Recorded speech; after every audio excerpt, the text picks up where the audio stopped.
everyone, this is Clossi, and I'm back with another Go video, and today I wanted to make a video giving advice to beginners. So what is a beginner? Basically, if you just learned the rules, or if you're in the 20 queues and working your way out of the 20 queues, I would consider that a beginner.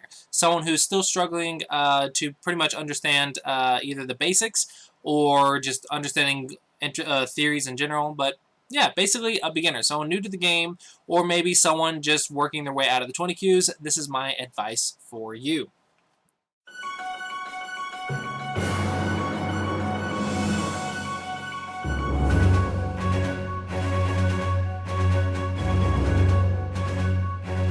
Alright, so the first thing I want to give advice on is to play games. I cannot stress this enough. As a beginner or as a 20Q, you are severely lacking experience compared to many other players. And basically, that means likely you probably haven't played 100 games, or you haven't played 1,000 games, or something. Basically, the single-digit queues and the Dom players have played 1,000 games or several thousand games, and they have a lot more experience than you. So the best way to start gaining experience is to simply play games. Playing games is the best way to gain experience and just get that knowledge and get that practice. And yeah, just go ahead and get started and just keep playing games. Don't be afraid to play more games. The more you play, the faster you'll improve. So let's go ahead and get started on the smaller sizes boards. So 9x9. 9x9 is actually recommended for beginners and new players because it lets you play more games more quickly, and it gives you different shapes, different positions to work with, and you are able to finish a game much more quickly. It's much nicer for a beginner and especially a casual player to play on a smaller board and work their way up. At what point should you stop? At what point should you move up in size? So 9x9 games are great for beginners to, like I said, gain a lot of experience. And if it's a child like under 9 years old, usually you can actually start them on a 5x5 or a 7x7 just to get them to understand what liberties are and how they work until they can see that, and then move them on up. And you want to play a 9x9 until you can properly see if a group is alive or dead. This does not mean complex life or death problems. This just means, can you determine if this group has 2 eyes or 1 eye. That's all it is. It's just basic life and death shapes. If you don't know what that is, try asking around what a life and death video is, or what a life and death problem is, or what eyes are, and have someone teach you that. But it's very important that you are able to determine if a group has 2 eyes or 1 eye by just looking at the board without assistance. Now, I'm not saying can you determine it in 5 moves later or even 2 moves later. It's just as it stands, how many eyes does it have, or how big is the eye? Can you see that? Once you can see that, you can go ahead and move up in sizes. And then we move up to the 13x13. So 13x13 games are actually really great, and should probably be even played by single-digit queues for practicing in-game and finishing games. But for our purposes, 13x13 games should be played until you can finish and score a game without assistance. What does that mean? That means you need to be able to see where the borders are. Make sure you're seeing how to finish and enclose the territory. Make sure you can see that if a territory is not completely sealed off, you can see that. And can you see those second line cuts? Basically, if you have a cut on the second line and they can just break into your territory, then that is kind of a disaster when that means your position isn't finished, and if they break in, you just lose so many points, and you can lose an entire position. So you got to be able to see the second line cuts, you got to be able to see the borders of the territory, and you have to be able to seal that territory. And then, once that's all said and done, can you score the game without assistance? Can you figure out what is and is not territory? And can you figure out what groups, in the stone removal phase, can you figure out what groups need to be removed from the board or clicked on during the game? Or if you're playing in person, can you figure out what groups need to be picked up and removed from the board?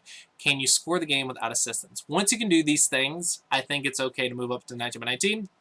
But if you want to play 13x13, just, for practicing in-game, practicing sealing the territory, I highly recommend it. Alright, and now we move on to handicap games. A lot of people are on the fence about handicap games. So, handicap games can actually be very tricky. So, there are some good things and some bad things with handicap games. So, first off, you should not only play handicap games. Handicap games gives you a significant advantage, and you should not learn to rely on that. You need to learn how to play even games as much as possible. For single-digit cues, I recommend just doing reverse Comey. I wouldn't even utilize handicaps, except for maybe 2 or 3 stones at most, because it's such a severe advantage that it becomes kind of a different game. So, for single-digit cues, I recommend reverse Comey, but for 20 cues, for beginners, I highly recommend doing this with stronger players. However, it should be noted that the stronger players should not go all out, because if they wanted to beat a beginner, all they have to do is play confusing stuff that maybe it just shouldn't work at all, and the only purpose is to confuse the beginner.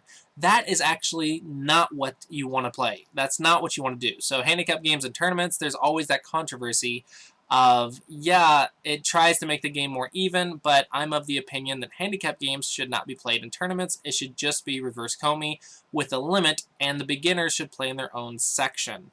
This is my personal opinion, but the reason I feel this way is what I want you to understand, is when someone is trying to confuse you, it's harder to learn from that game. So what that means is playing someone stronger than you that's playing a teaching game with you, or just playing you in a casual sense, maybe at your local Go Club or online with a friend, that is much more beneficial. You can learn some basic fighting shapes. You can learn how to determine if something's getting attacked or if you can ignore it. You can learn to see what groups are. So there's many, many things you can learn from handicap games, but it also is kind of a thing that you don't want to play in a serious competitive sense, because it's harder to learn from that when your opponents are just destroying you, because again, you're a beginner. You need to gain experience and learn a bunch of things before you can start working on that super, super competitive mindset. So some things you should learn from this are, one, can you see the weak groups? What is weak, what isn't? Two, can you see connections and cuts? Can you see if a group's getting cut, or can you see the cuts in your shapes? And can you see the connections in your opponent's shapes or the cuts in your opponent's shapes? So can you see connections and cuts, not just on your groups, but also in your opponent's groups? And are you missing Ataris? If you're missing Ataris, that does mean you need to play more games and gain more experience, because you should not be missing Ataris on a 19x19 board. If you are, it means you need to play a lot more games. Ataris, unfortunately, is one of those things that does take practice to learn to see at a glance, but it is something that is pretty much required to be able to see at a glance if you want to be a strong player. However, don't get discouraged. You're a beginner, and it's fine. Missing Ataris happens. Even to top professional players, sometimes, in rare cases, they will miss an Atari. So it can happen every once in a while, or in a very rare case. But if it's happening every couple of games, then you know that there's a problem. And that's when you need to just say, okay, I need to buckle down and focus on my groups. Maybe even move down a size and board until you can see the liberties consistently, and then move back up and really pay attention in those fights. Make sure you are not missing Ataris. But once you can do that, I think handicap games will be very beneficial to you. But after a certain point, you do want to play just reverse Comey. And I would say the catch for this is, as soon as you can determine what groups are weak, what groups aren't weak, what a base is, can you see connections and cuts, and make sure you're not missing Ataris. Probably when you're 15Q plus, if not single-digit Q. Once you're single-digit Q, I would say stop playing handicap games and just play reverse Comey. And I think that'll be beneficial to you. If you are playing with a friend or something and you want to use handicap, that's also perfectly fine, but I don't recommend more than 3 stones. Letting someone have a corner is actually quite important for understanding how positions develop and extend from the corner, and I think that's important for giving some sense of evenness. If you have all the corners, then your opponent's just going to be fighting for the entire game, and that's not quite what normal games feel like or look like, and you want to make it as close to an even game as possible in order to learn the opening theories and everything else. So, handicap games are extremely helpful, but also should be played with a little bit of prep work in mind, a few things in mind. But other than that, let's go ahead and move on.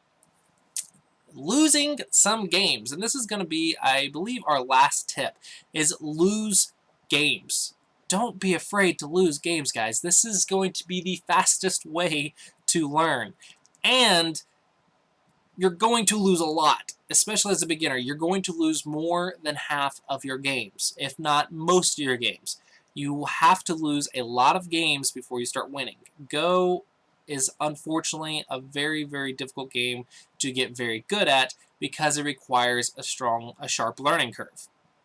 So the best way to do that is to go lose your first 100 games as quickly as possible. That does not mean that you should go and just play really, really fast and just try and lose as fast as possible.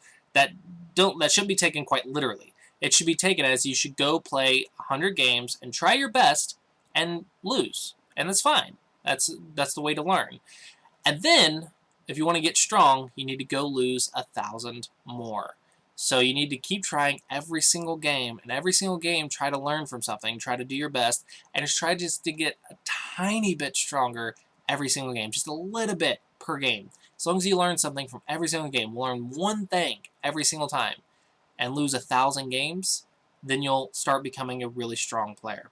And that's my advice for you guys. So to reiterate, my advice for beginners to get out of the 20 Qs, play games.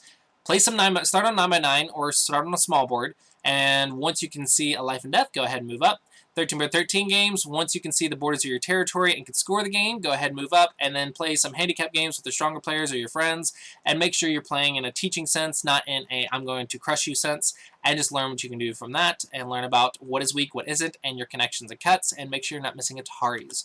After that, go lose some games. Lose your first 100 games as quickly as possible, not in a blitzing sense or in a fast sense, just in a sense of I'm going to do my best and play games and not be afraid to continue playing even though I'm losing, and then go lose 1,000 more and try to learn something from every single game.